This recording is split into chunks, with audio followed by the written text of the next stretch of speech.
Up against the 2 and 8 Copenhagen Wolves. You can see the team compositions on your screen in a moment. There's a lot of pressure. Gambit, they want to make playoffs. You heard keep his CS numbers looking healthy.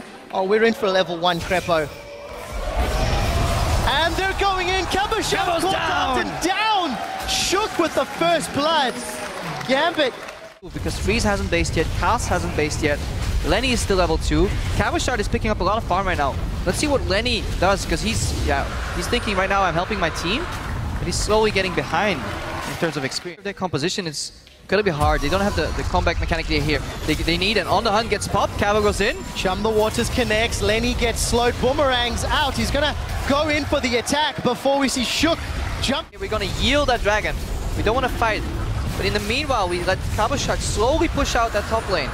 He could have pushed that way quicker. He's not freezing, but he's doing something in between. And then superior rotations will be needed, or flanks. So Shook connects with the Sonic Wave. He's looking for Betsy, kicks Betsy backwards, but Betsy puts the hammer down onto Cast before we see Freeze forced to Valk away, and Forgiven snipes with the boomerang, turns his attention to Shook, and Shook gets dropped as well. Wolves start the fight, but Gambit end it. Cabochard's gonna freeze Corky, and Sora's the next to at least pick up a kill. 3 for 1. 3 for 1 for Gambit, but misplay. Cure this. There should be some tower damage from Cabo. I don't like Gambit is giving this up. They should have grouped for this, in my opinion. Giving away a 3rd dragon for free, oh well, for free is arguable, but trading it for some top lane damage that you can get anyways to help out your teammates. So dragon number 1 picked up here for Gambit, uncontested from the Wolves. Gambit significantly stronger with that 5k gold lead.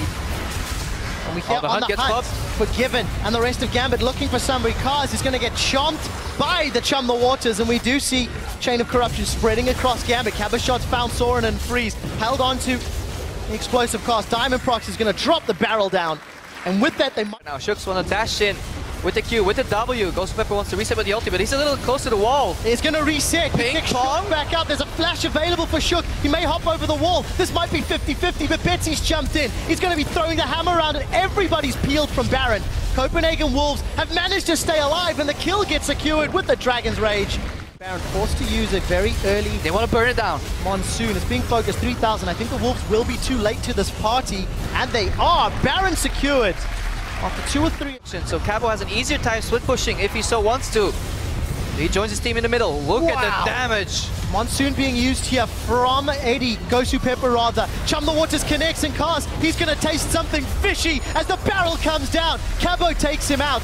Gambit crack open the base with a kill, a tower, and an inhibitor. Gambit Gaming taking control of this game after the Baron, just like we predicted. From Gambit. Yeah, let's see how badly Gambit want to stop this dragon here. Very badly. Cast gets caught once more. He's going to get focused up by Cabochard. Diamond secures the dragon as Betsy will actually land the kill secure hit. Betsy says it's hammer time. Comes in, cleans up Shook. Caught between a rock and a hard place. He finds Betsy with great damage. Lenny, however, is the cost. Gambit 2 for 1. They get dragged. Managed to pick up a kill. Looking flashy in the process. Right, Gambit now grouped up. Do have all of their members. It's versus 4 and not the main tank, although Lenny's not particularly tanky. Cabo's going to use that playful trickster defensively. That's what he's been doing every single time. Cabo left uncontested. Look at this, Nexus turret's dropping. Copenhagen was forced to respond, and Cabo's going to get this tower. Betsy is sitting down in that middle lane, pushing on the bottom rather, and Lenny's forced to use the twisted advance. We do see a kill picked up for Forgiven as the rest of Gambit focus on the Nexus turrets. They set their sights on the Nexus, and Gambit absolutely destroy the Copenhagen Wolves. Cabochard quickly learns that your Guardian Angel doesn't pop when you get kicked into the fountain, so he actually ends up dead, and Gambit playing for KDA right here. Some target practice for the next game tomorrow, but the Nexus goes down. Gambit, 4 wins.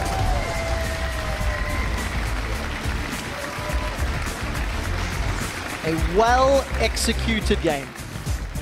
From lane swap to rotations to pressure, it's very hard to fault Gambit's decision-making and plan. Yeah, I think it was a good plan. I mean, there's always room for better execution, but relative to the place in the standings where they were, relative to how important this match was for them, fantastic performance by Gambit. And the Wolves, a little early to judge their new team, but yeah, it's so hard. Coming into the LCS, 2 new players, put in a lane swap, where top lane and support are the most crucial parts to make that whole thing work. And yeah, they both fell behind. Good resource management from Gambit. Copenhagen Wolves thought they were trading evenly because they always got a dragon for something, but just wasn't enough. Wasn't enough. And you know, I think we have to talk a little bit more about this lane swap, because for Gambit, they've not been in lane swaps. 8 out of their 10 previous games had not been a 1v2 or 2v1 or 4v0 scenario. They stuck to those standard lanes very, very frequently. And they were not particularly great. They weren't particularly terrible. But this is very good, again, decision-making from this, dare I say, up-and-coming middle-of-the-table team. Yeah, this week will decide a lot. A lot of these lower-placed teams are fighting each other, or like very high-level teams. So a lot of these matchups coming in here, where people can go up and down in rankings. Of course, Sean's is like, good job, buddy. You carried that game. Yeah. But don't dive into the fountain with the Guardian Angel. It doesn't work. And I've got to tell you, we did just catch a quick glimpse there of Cabashard and Sean's. At the end of the game, that was the largest CS lead we've seen out of any top laner. It was just shy of 200 CS. Yeah, 336 for Cabashard. In a 34-minute game. Which is, 10 CS a minute. Nice. Roughly. And then Lenny, 138 CS. And it's his glory. No other item finished building the Banshees. And it's not something we can truly, call Lenny out for, because this was Gambit shutting him down. Yeah. There's very little you can do on a Maokai when consistently in the first 10 minutes you find people in your face. You find people in your jungle or your half of the map. It's like, well, what am I going to do? I mean, it's just the draft that Copenhagen Wolves came out